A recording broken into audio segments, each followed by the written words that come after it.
very important, because once we invest, investment simply means when you put something in, you are expecting something out in the future. And when you invest things, it simply means that you are growing something that seemed small, but once we invest in it, you are saying I'm burying it until it gets to a point whereby it grows and gives me a proper harvest. It is the same concept which happens when you are farming. When a farmer goes to the field, when you are putting the seed is supposed to be something he's supposed to eat. But then he realized that this is rainy season. If I eat my seed, it simply means that I've got nothing to invest in the soil. But the moment the farmer gets that seed and plants it in the ground, automatically you say, okay, I've buried it. Because, looking at the issue or maybe farming, the concept of farming is that you bury seed. And usually when there is a burial in normal circumstances, it simply means you're forgetting about that person you've buried. But then in investing, when you bury something, it simply means you're burying so that it can grow. So between your investment and your harvest, that period is a critical period called the process. And all of us have to understand the process when we learn to invest. The process is what makes you as a result of the act of burying that seed. So the process is what makes you become. So there is no way you can harvest without a process. For you to have a harvest, you have to go through a process, and the process is what helps you and makes you. So investing is very critical. The Bible talks about investments in many different scenarios. It will give illustrations about people who are farmers. It will give you illustrations about different people who did certain things. But in the end, you're going to see at the back of that is that there is investing. And there is also harvest. Some of you, to make it easier, there's what we call sowing and reaping. So you need to understand that sowing is an investment and reaping is the harvest from the investment you make. So the principle of sowing and reaping is all about investments. The parable of the talents was all about investments. So you see what God wants you and I to learn to invest now. If you have got no investment that you are working on, begin to work on an investment. One thing I always tell people, I'm usually truthful about myself. I'm very, very poor at saving. I'm not good at savings, but I'm very good at investments. So for some of you that feel that you're not good at saving, I think I encourage you to learn how to invest something if you can't save. Because if you have got money, it's easier for you. If you can't save, if you keep on eating that money, you are better off finding a project or a place where you can invest. So that investment can be giving you some returns which you can have access to, and you leave the seed growing. Because in the end, you eat up the entire saving and you start from scratch again. So for some of us, saving has not been working very well, but investments usually work very well for us. But then if you can do both savings and investments very well, then God is on your side. Meaning you are building things very well. And it's not like I'm not trying to learn how to do savings. I'm actually working around it, and I've been growing. So it's very important to understand how to save, and it's very important for you to understand how to invest. Usually investments bring you more money than savings. Because savings, you find that at times your money might not grow, or if it will grow, it will just grow by a small dimension. But once we invest, usually investments have got funny ways of bringing back money to you. So that's why it's important. That's why the Bible says, he who works his land will have a lot of bread. So he who works their investment, who understand how to work their investments, at the end of it, you have a lot of bread. You are going to have a lot of things. But then, investments are usually surrounded by these few things I was able to identify. Investments will either call for your time. Investments will call for your money. Investments will call for ideas. Investments will call you to penetrate certain cultures. And investments will call people around you. So when you're investing, you are going to realize that investments will make you work between time, between money, between ideas, between culture, and between people. So these areas are very critical for you as a person who's going to be an investor. One thing I'm believing and trusting God for is that Mount Zion Christian Center Cowboy is going to be full of people that learn to invest things. Whereby away from your full-time job or from things that you do outside life, you know that you are a person who's very serious when it comes to doing investments. It's unfortunate that our continent is actually at a place where we fail to do a lot of things, but then in the Western world, there are people as young as 12, 13 years who are doing serious investments. They are trading stock online. They are doing things at a different level. So your investments is very necessary for your future. One thing I came to realize is that most people will come to you and they'll begin to ask you what kind of investment you have made. For example, there'll be some people, just because you can do something within 5 minutes, it does not mean that you spend 5 minutes to learn that item. Usually people will say, no, but you have only done this job in 5 minutes. Why have you done it in 5 minutes and charging me all this money? It does not. In short, I saw a post somewhere on Facebook where they were saying, when I charge you for my service, I'm not charging you because I've done that thing for 5 minutes. I'm charging you because I spent years working on this for me to be able to do it in 5 minutes. So begin to understand that time is a very necessary thing to work at when you're working on an investment. What you do with your time is critical. Some of you, your time, you do not realize that time is an investment itself. You let time run away from you. We all have 24 hours in a day. In short, no one has more hours than the other. Whether you sleep, you run, you jump, whatever you do, you all have 24 hours. The richest person in the world and the most poor person in the world all have 24 hours with them. So if you all have 24 hours with you, it simply means that from your 24 hours, it is how you navigate your 24 hours that matters. How are you investing your time? The other thing I said is people invest in ideas. What ideas have you invested in? Are you investing in things that are not going to grow you in anything? What do you spend time thinking about? Today we have people that invested their life into ideas, and because of the ideas they invested in, they are able to shake the world. When I talk about investments, people of God, I'm not talking about investments which is just like a cantemba. No, I'm here to challenge you beyond that. When I talk about investments, I want people to begin to think of investments that are beyond running a cantemba. A cantemba is just like a side business. That is not something you can call an investment. An investment should be something that is going to move you. When people invest, you are looking at ideas that will shape the world. Ideas that will shape the world. By the world, it simply means the people around you. There is a level. I remember hearing somebody saying there's a difference between a person who has a business that is international and one person who has a business that is global. Most people have got businesses that are international but are not global. I remember the man saying that most people, just because you've got a business in Zambia and then you open a business, the same part of business in America, and because now you find that the same business you've opened in America is only serving the same Zambians that were here. And you call that an international business, so you think you are global. At that point, no, you are just extending your local business to a different country and still serving the locals. But the moment you begin to think global, it simply means that even people of other cultures are affected by that kind of investment you are making. And that's the level of thinking and investing we need to grow to as a church. As children of God, we need to begin to think bigger than the small things that we think. Usually, if you do not work your plan very well, you realize that you only settle for something that does not scale. The title is investing in seeds that scale. Now, what is to scale? To scale simply means to grow bigger. Most projects and most ideas that most of us do have not got the potential to scale. To scale simply means it's affecting beyond the normal people that usually affect it. When an idea is able to scale, the scalability of an idea should affect people beyond the normal society are used to. When you have an idea or an investment, begin to think global. In short, it does not mean that you are already global, but if you've got a mindset that thinks global, you are going to get global. You cannot afford to think African or think Zambian alone and say you are global.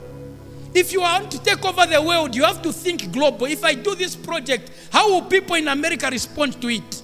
If I do this project, how will people in South Africa respond to it? Usually we limit ourselves by just thinking of something that is small. We just think as long as I can get Kabwe alone, I'm okay. Or if I can get these ladies to buy from me, I'm okay. Begin to think of investments that go beyond your current limitation. People that have been able to look at the internet and realize that they can make money beyond the four corners of their house or their town. Those people have been able to make money beyond recognition. These people have realized, you know, that the internet makes things easier. Begin to understand. If you're not a person who's connected or does not understand how the internet works, begin to make it a point for you to know how the internet works. The internet is a global market space whereby whatever product you have, whatever thing you're doing, somebody who is in India is able to buy from you whilst you're in Zambia. The internet has made things very easy for each and every one of you. At times I look and I say, we do not realize how the world has become better in our generation. There are people who are selling katapa in America whilst they are in Zambia. Somebody is selling katapa and they are exporting. People are selling chihuahua whilst they are in Zambia. And people are paying them and they are sending these things outside the country. But then I realized that there's one problem that we usually have, and that's the reason why most of us are being limited in how much we can actually exploit this opportunity. The problem is because of the way we have been raised up, the way we grew up in our continent and in our cultures. We usually grew up thinking small. But the moment you realize that God made you for greater purpose, He made you for greater dominion, it simply means you are going to realize where you need to be at in life. So begin to look at things and begin to understand. So now for every investment, it's not enough to just be a person who makes an investment. One thing you realize that for every investment that is made, there's one thing we call trade which drives investment. So if you've got an investment, you're quite all right, you can put money or capital into something. But the moment you do not understand how to trade with that thing, automatically that investment will not grow. So the world today is driven and runs on a concept called trade. And trade is simply a concept whereby goods and services are exchanged for money. Right now, most of you, who doesn't like money? By show of hands, is anyone who doesn't like money? Okay, so we like money. Okay, I saw a hand. So there are some people who don't like. But for us who like money, money answereth all things. The Bible says money answereth all things. The reason why people backslide at times is not because they have failed their spiritual life. It's simply because money has diverted them from the faith. The reason why people fail to live life in the way they are supposed to live is simply because money has been difficult for them to find. When you sort out the issue of money, you discover that you sort out the issue of a lot of things around your life. The reason most of you people maybe are even depressed if you are going through depression is simply money. Money has got a way of making people depressed. So if you do not understand, and if you do not understand how to command or have power and dominion over money, money will control you. But money shall not be a master over you. That's why if you begin to understand the principles that make money submit to you, like investments, you begin to control what money can do to your life. Because there are certain people, if money was to come into their lives today, the way they would live their faith would be very quick. Because they were just hiding in the kingdom of God or under God because of pressure. I saw a post a few days ago. The problem we have is celebrating in the club what God blessed us in church or what we prayed for in church.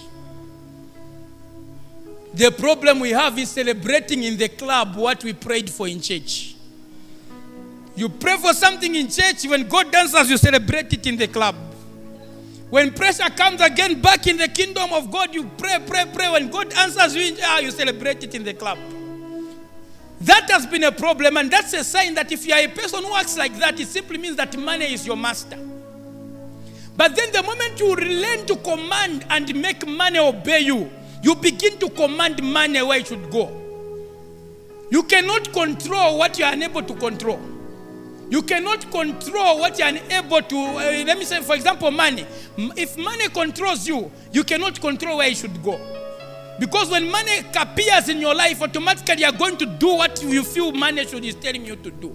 But people that have got the discipline and have got power to control money, no matter what amount of money comes their way, they'll be able to speak to the man and say, money, this time you're going to this project. Money, this time you're going to church. Money, this time you're going to this place. Money are doing this. But the moment money controls you, when money comes, automatically money will tell you, oh, now it's time to go to the club. You go to the club. Money will, it's time to buy this car now. It's time to go and show off. It's time, and money begins to control you. But begin to understand that money is something that should submit to you. Money is not something that should scare you. Money is something you have dominion over. Money is simply a concept. Money does not really exist in life. Money is a concept, because what they said, okay, let's have a way people can trade. A long time ago when trade was happening, trade used to happen in ways whereby when people are doing trade, they would actually move from point A to point B, carrying a product that they did not know the next person wanted. But then in the end, they just said, let's just make things universal, whereby if somebody carries a certain value of money, you'll be able to trade it for anything. So that at least when you have that money, you can go anywhere and buy what you want. So in short, money is a concept, and money should not be a master over you. Money is something you should be able to actually correct and direct. Now remember, I said that trade lies at the basis of your investment. So every time you do an investment, begin to know that God wants you to learn how to trade that investment. Remember the parable of the talents. When these people are given talents, each person had their talent.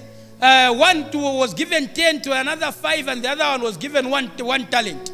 And each person invested. The first one invested and had double. The second one invested and had double. The last one, he did not invest. He just buried it without having any investment there. But then when the master came, he came to ask for the interest on that investment he had left with these people, saying, for that money I gave you, how much do you have for me? No, I invested in it, I traded with that money, and now there is 10 for you, master. The other one came, okay, sir, you gave me 5, I invested that 5, and I brought this 10 to you. The other one, oh, you, what did you do with my money? No, I buried it because I knew you were evil. And the master was very upset, and he got the very one and gave the person who had more. So begin to understand that the world operates on issues of investments, on issues of trade. So the moment you have something, for example, you invest something but do not understand how to trade, it becomes difficult. Last week we talked about negotiations. Negotiations are a very important part of how we are going to trade. Negotiations are critical on helping you become a trader in life. One thing, what happens when trade is happening is that when trade is happening, it's not only money that is being exchanged. If you look at the history of how trade used to happen, you'll find that because of trade, people would travel from different areas in the world.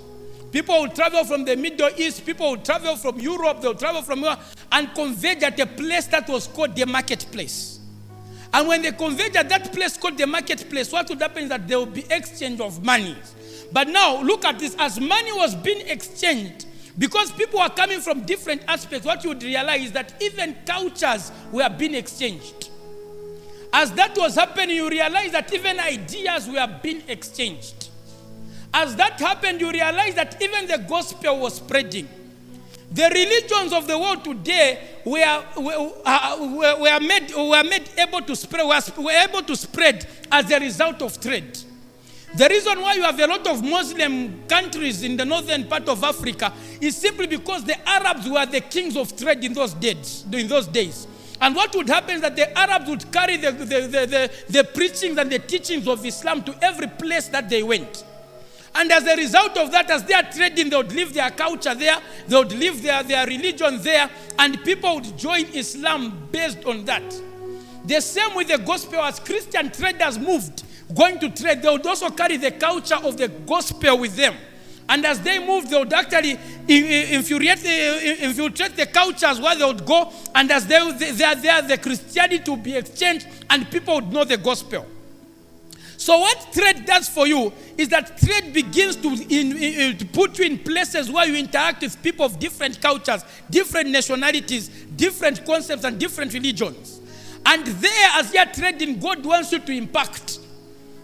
So as you invest and begin to learn how to trade, God is actually setting you up for places where you can influence. Trade connects you to people that you are unable to talk to previously, simply because you have something that somebody is looking for. So begin to understand that God needs people that understand that you have to set yourself up for trade. In short, begin to be an investor. Invest in something.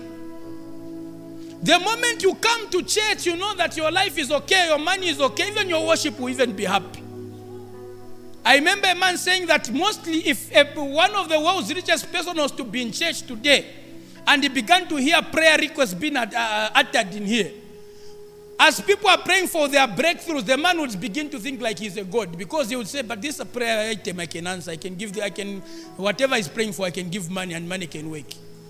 As you are praying. So in short, if you as a child of God is being limited by money, it simply means that you are limiting your spiritual force or the power that God has given to you. Because we are more than money. We are more than investment. We are great people. That's why it's very critical for you to understand that these small things should not be able to affect you as long as you are able to do them. So it is how you respond to these things, how you begin to handle these things that matters the most. The book of Genesis chapter 37 verse 28. Genesis chapter 37 verse 28.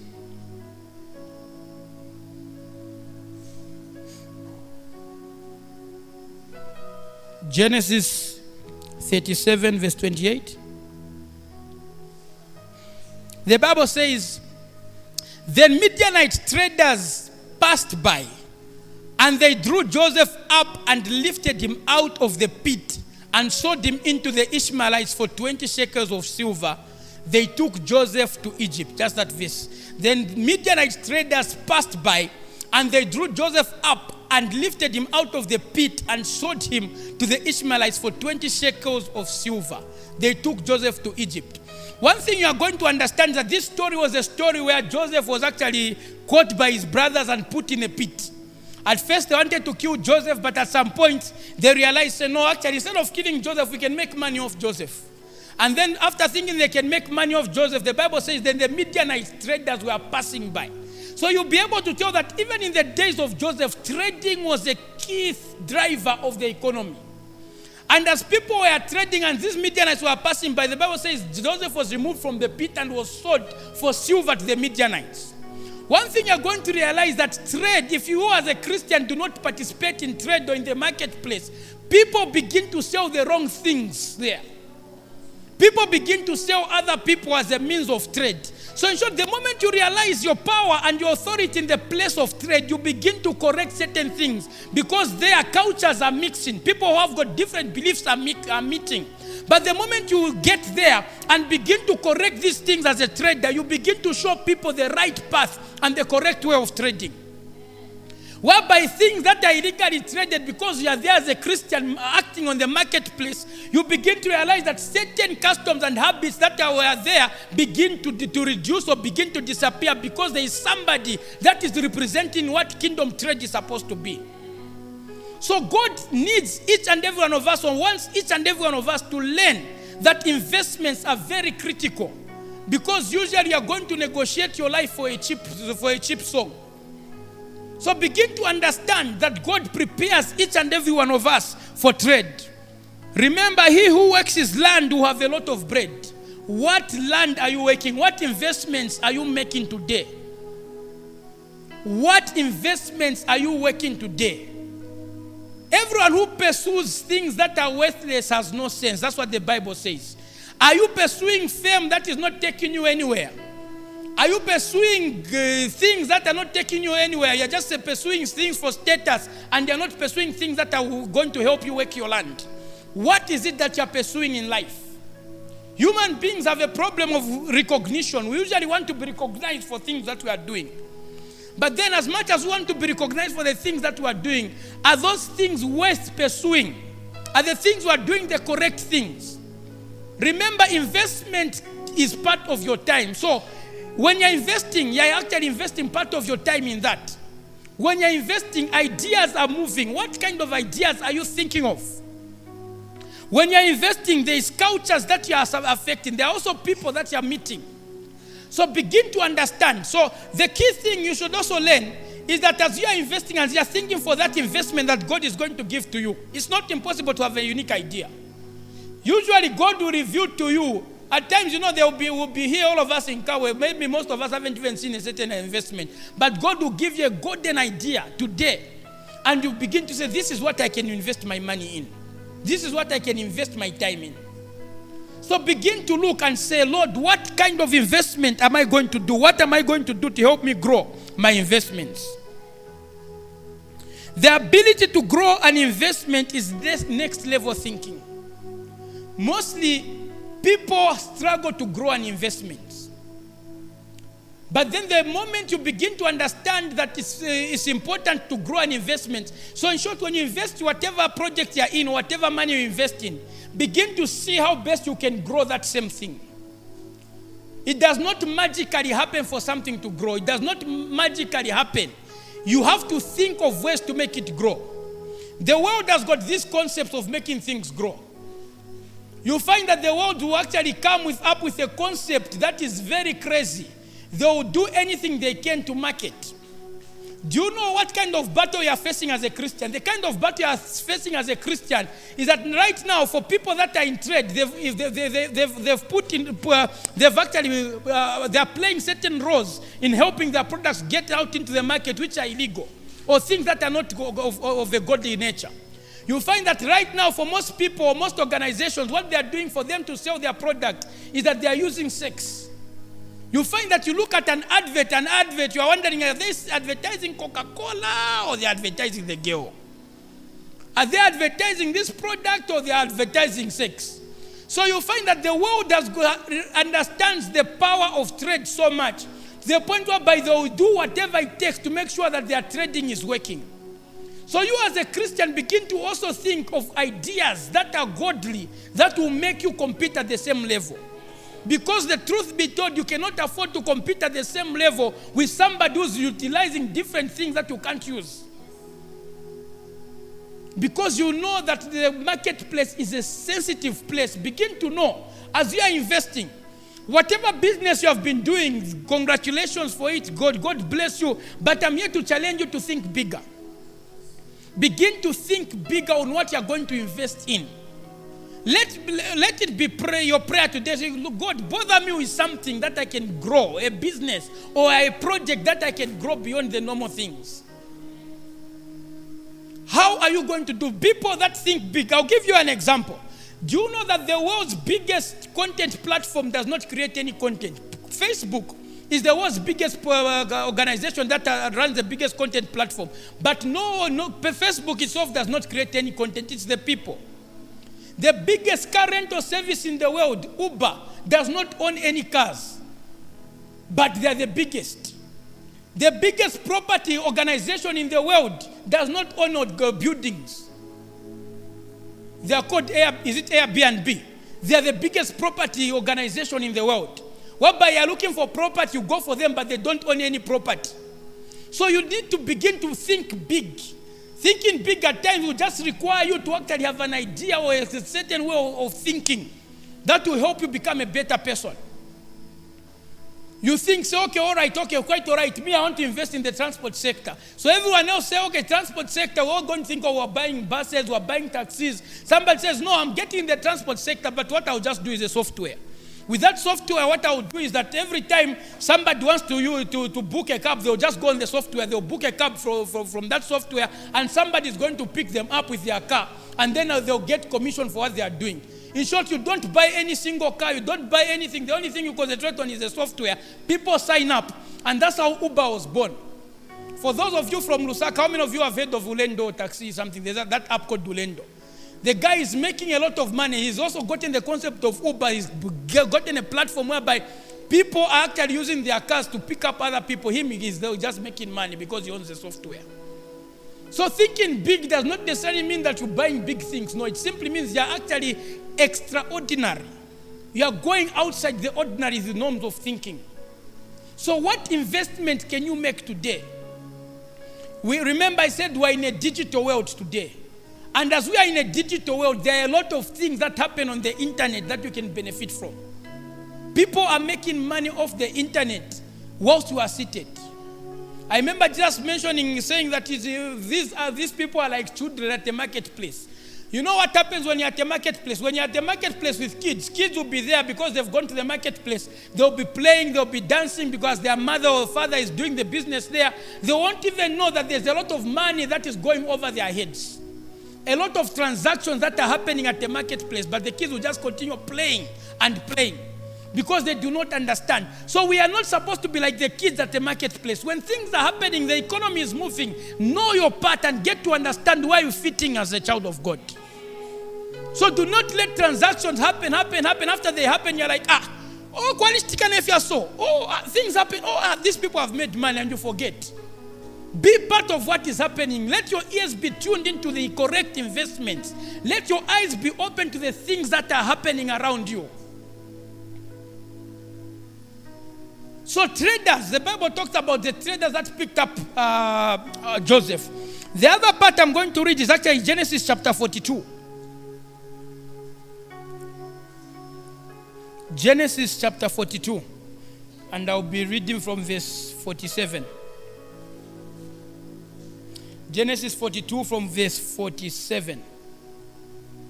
Now, here's one other thing I've come to realize. Mostly, people are doing great things. Mostly, even in Zambia, there are people that are doing great things. If you are doing any form of business, you are doing something great. But I came to realize, because I was comparing the lifestyles of our friends here in Zambia and just around, compared to people that have made it real big in life, I realized that the problem that we usually have is that we celebrate people too early. We celebrate people too early. By that I mean, somebody started in a good project, a very good project, a very good thing they've invested in.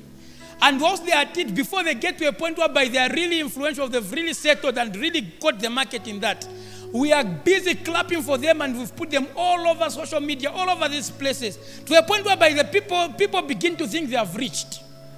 But then you realize that because of what you have done, you are actually killing the innovative spirit in that person, because the person arrives too early. That's one of the reasons why businesses are unable to scale. We clap for people too early, and we make people feel like they have arrived. I like giving this example to one of my close friends who do business talks with a lot. I'm like, you know what? For you, quite all right, because if you, for example, today you are to buy a truck, a very big truck, everyone around you would clap for you. They would celebrate. That guy's got a truck, and we will celebrate. It's good, and it's a good achievement. We will celebrate. But then, as a matter of celebration, that person will feel like that, I think I've reached with this truck, I'm even trading. But then you discover that when you look at at our other friends, the Asian community, find that even a 15-year-old boy has got 15 of those trucks. And he feels like he hasn't arrived. You just one truck. You feel like, one truck. Even building a house is a good achievement. If you are building, it's very important. But just because you've built one house, you feel like you have arrived, people of God. In short, what you've only done is you've made yourself a bit comfortable, a bit comfortable. But the thing is, you can do better. Because at some point, it really hit me. I used to clap a lot when somebody has bought a car. My guys was severe. You've seen those. He's got 2 cars. He's got Shan, and then you discover that at the end, after those 2 cars, what next? So investments that you should do are investments that make the world wonder. When you move, the whole world should know. Maybe at least the country should know that somebody has moved. Those are levels whereby, if something does, I remember hearing about a certain Indian man in Eastern Province, whereby, like this time of this period where people are getting salaries. As people are getting salaries, the whole bank runs out of money because there's no cash and people want money. They call, say, sir, are you going to make any deposit today? Because we need to, no, please come make it. There are people who need to get paid. You find that maybe government workers, a lot of them make you. One person makes a deposit from their shop. The entire government workers get paid in that town. Now those are levels whereby now when you sneeze, people are going to know that I think Manga is a sneeze this size. So do not settle for small things. That's the message I came with to tell you. Do not settle for small things. Whatever you've been doing, at times even just the attitude we have towards farming, since we're in the farming season. No, nadiri mako kashani uko hectares zi, shanshan uko for what? You find that no, maybe it's just for consumption and the like. If you want to go into farming as a project, go into it in a serious way. If you want to go into transport, go into it on a serious way. Whatever you do it with all your heart. Not whereby even though you lose your crops for that farming season. I know, but but it's okay, it wasn't that much. You know, investment. You know, I remember talking about an investment I was about to make for myself. Now, after planning up everything I wanted to do, I even said, no, at least I even asked somebody, no, I want to approach somebody to invest some money. And I even said, at least, I was even scared, saying, if I put this amount at this too high, the person may refuse to invest. Whereby even do, okay, at least if I can get even 300,000 or 400,000 kwacha, at least the person, at least around Vagwatoki, at least. Whereby now, after present, before I even go to the person that I was supposed to present to, I talked, these people do not invest in such small projects. I'm like, what do you mean? 400 peanut away. The person will feel lazy because if people approach him with a 1 million thing due to, he says it's too small. They want to, when they invest in something, they feel that this is a serious project I'm investing in. You go in with a comment saying, so that he shouldn't refuse. Scare him with your figures. He should know saying, for this one, just for the pipes alone, I think it's a good 1 million kwacha. Before we even get the soil. So now the person starts wondering, when he sees the numbers should move. So in short, when you begin to think big, begin to think of projects that at least 1 million kwacha and above. Start thinking like that. They mean that you have the 1 million kwacha. You think of it, you say, okay, if this can happen, we need this. Such projects, you actually get the attention of serious people. They'll say, okay, this idea, I think I'm going to invest in it. Right now, people are not thinking of buying solar panels for the house. They're thinking of solar panels to distribute electricity to everyone else. You are just thinking of saying, at least Yapangandafi. Some people are not thinking of buying maize to just sell to people. They are thinking of actually saying, okay, I'm going to do a milling plant. Since I can access maize, let me add value. So I do not know where your mind is going to be positioned and how the Holy Ghost is going to review your investment. But begin to think big. Stop fearing these things. Let them be figures. Well, but at least you have a proper view. Even though money doesn't come now, your thing doesn't show. At least you can see saying, okay, my project is worth at least 2 million. But since I got 2 million, this is the project. I'll continue doing this, but whenever I'm presenting, this is what I'll present. This is the goal. Eventually, when the people hear serious monies, they'll actually say, okay, this is a serious thing to do. So begin to think big and do not be afraid. If you are doing a studio setup, whatever it is, make sure you are not doing things with a small budget. You are doing things, you've got the ultimate budget. But at the same time, you know that, okay, I'll work with this for now. But the ultimate goal is to have such a studio. How many of you have seen that story going around for Tyler Perry and his studio? The studios he opened. Whereby he's got a studio that is bigger than 20th Century Fox and all these guys combined. And he owns it fully. He's been working at it, it's drained him money, but he just said, this is my goal. He had the blueprint for getting to that studio. Now we've seen actors, when Will Smith, everyone going to those studios to shoot movies. So get to a point whereby you begin to think big. Whereby even, remember last week I said, some people will rate you and classify you based on your conversation. So now if your conversation is always something that is small, at times people should see but talk about conversation even as you are speaking, people can say but talk, money, there is money involved in here. Have you put the scripture I said for me? You've put it? Oh, okay. All right, okay. I might have gotten it wrong. Okay, put 1 Kings chapter 10 verse 27. 1 Kings chapter 10 verse 27 to 29. 1 Kings chapter 10 verse 27 to 29.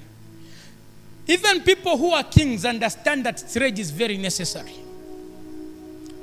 The reason why our countries experience different inflation levels and the like is simply because there are certain aspects of trade that are not happening.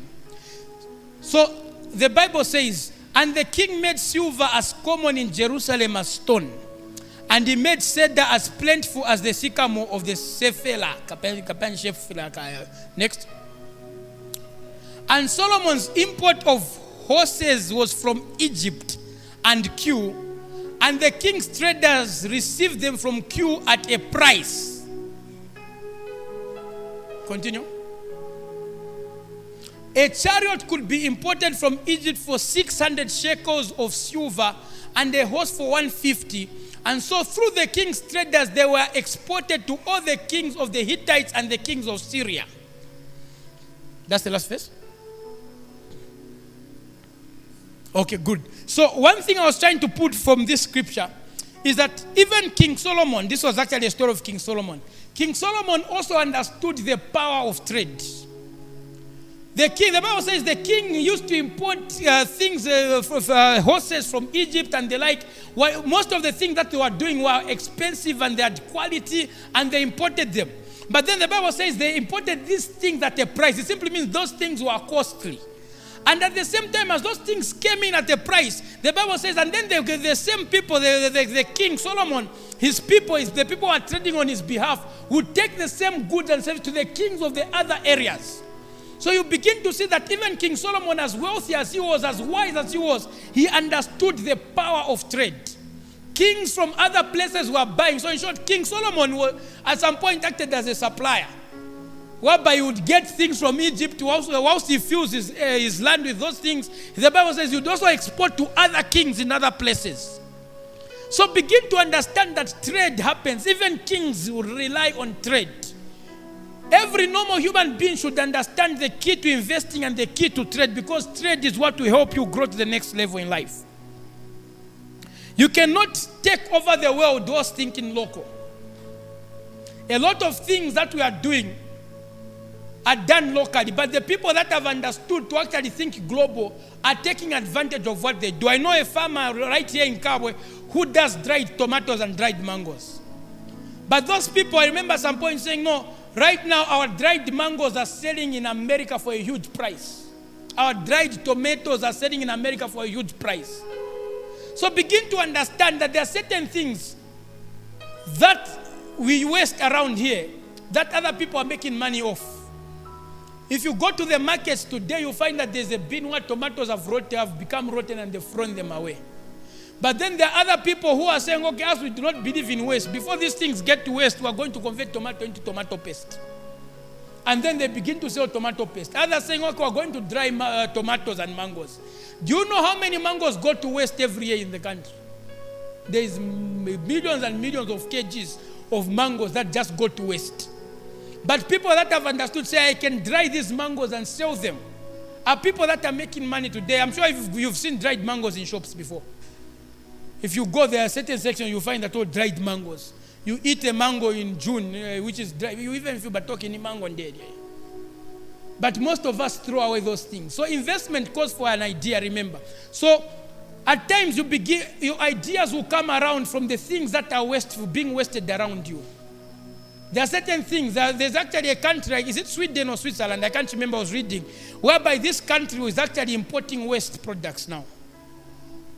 They are like, no, the whole country, because their level of recycling is very good, whereby now they started importing waste from other countries so they recycle and build other stuff. Imagine going to a place whereby waste is actually a game changer. Chishara wakamba ni sample. So it all comes about because people are investing in ideas. So may God bless somebody to begin to understand, to open up their minds to understand what investments they need to make in life. I just want to make sure that I don't miss out any point here. I know I've covered most of them. I know my time is up. Yeah, just maybe to mention this other point is that most of us, the problem we have is that we're a consumer nation and not a producer nation. If somebody's idea, somebody's movie you are watching, somebody's food you are eating, somebody's ideas you are consuming, what is the world getting from you? Because everything that is around us here today was somebody's idea. But what are you giving back to the world? So most worlds or most countries that are effective today are those nations that have learned to move away from being consumer economies to being producer economies. As an individual, you need to learn to be a producer of something, where people should be able to eat from what you are producing. Be a producer nation. As an individual, a nation, be a producer nation.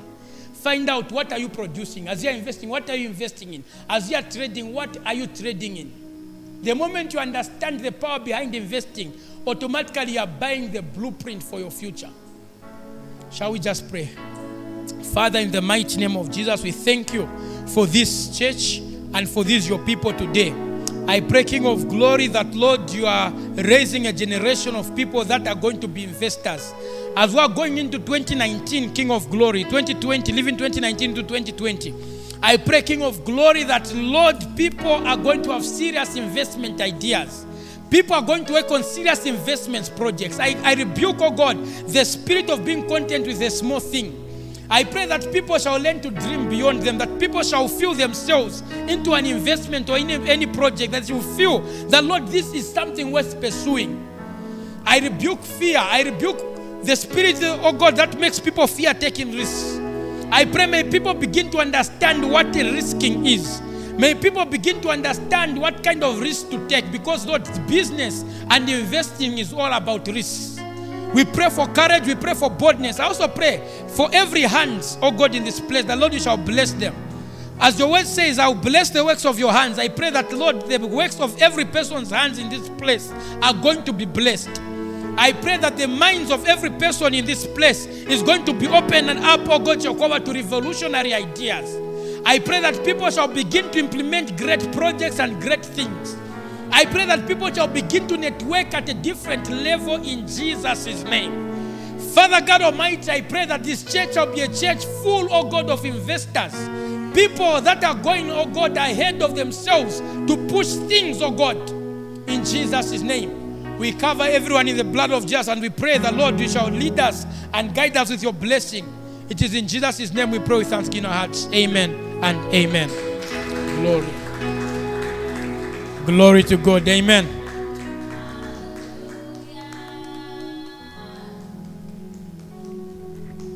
Hallelujah. We thank God for service today. Amen. The church is full. Let's just give the Lord a hand. That should tell us that we need more seats. Amen. So investors, you can bring us some seats, please. We've been challenged today, and it's been a great service. Let's just give the Lord a hand for that message. And I look forward to more investors, even as we grow as a church, even as we grow as a church, even as we grow as a church, even as we grow as a church, even as we grow as a church, even as we grow.